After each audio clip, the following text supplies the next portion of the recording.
Is there anger stored in your body? Most of us don't think of ourselves as angry. We think of anger as shouting, losing control, or hurting others. But what if anger doesn't always look like anger? What if it hides quietly in the body, in our habits, or in the emotions we've learned to manage? This isn't about fixing anything. It's simply an invitation to look.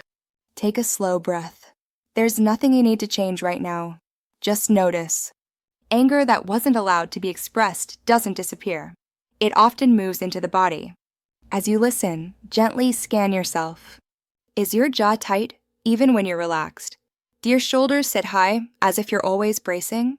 Is there tension in your stomach or chest? Do you clench your hands without noticing? These are not problems. They are adaptations.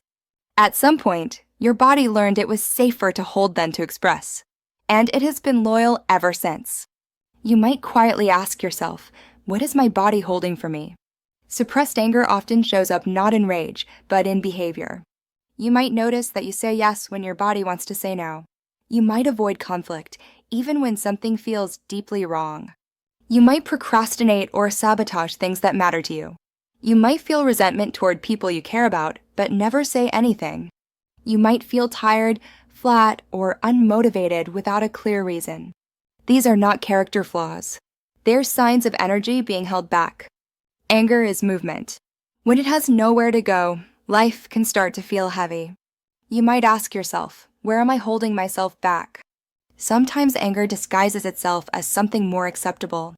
It can show up as anxiety, as irritability, as numbness, as sadness that never quite moves, as feeling overwhelmed by small things. Often, anger is protecting something tender underneath. Grief, fear, the pain of not being seen, the pain of not choosing yourself. So instead of exploding, it implodes. If you're open to it, place one hand on your chest or your stomach, and silently ask, if there is anger stored here, what does it want me to know? Not what it wants you to do, just what it wants you to know. Listen with curiosity, not judgment.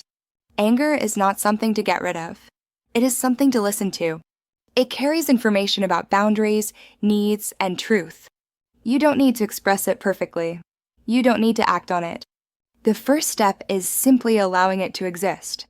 Awareness itself is already healing. If this stirred something in you, stay with it gently. You are not broken. You are responding intelligently to your history. And if you'd like to explore this further, slowly and safely, you are welcome here.